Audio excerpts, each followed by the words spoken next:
பீகார் சட்டப்பேரவை தேர்தலில் பாஜக தலைமையிலான தேசிய ஜனநாயக கூட்டணி வெற்றி பெற்று ஆட்சியை கைப்பற்றும் என மத்திய அமைச்சர் திரு பிரகாஷ் ஜவடேகர் நம்பிக்கை தெரிவித்துள்ளார். 243 தொகுதிகளை கொண்ட பீகார் சட்டப்பேரவைக்கு வரும் அக்டோபர் 12ஆம் தேதி நவம்பர் 5ஆம் தேதி வரை 5 கட்டங்களாக தேர்தல் நடைபெறவுள்ளது. பீகாரில் ஆளும் ஐக்கிய ஜனதா தளம் தலைமையிலான கூட்டணியில் லாலுவின் ராஷ்டிரிய ஜனதா தளம், காங்கிரஸ் கட்சிகள் இடையே தொகுதி பங்கீடு முடிவடைந்துள்ள நிலையில் ஐக்கிய ஜனதா தளம், ராஷ்டிரிய ஜனதா தளம் கட்சிகள் தலா 100 தொகுதிகளில் போட்டியிட உள்ளன.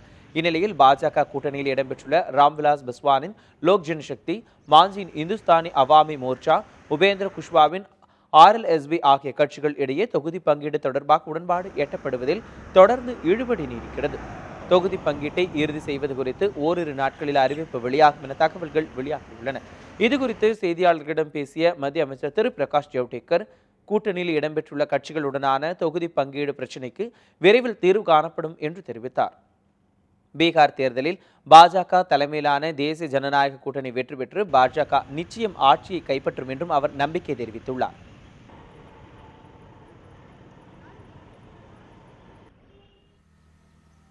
मोदी जी का जबरदस्त वेव है।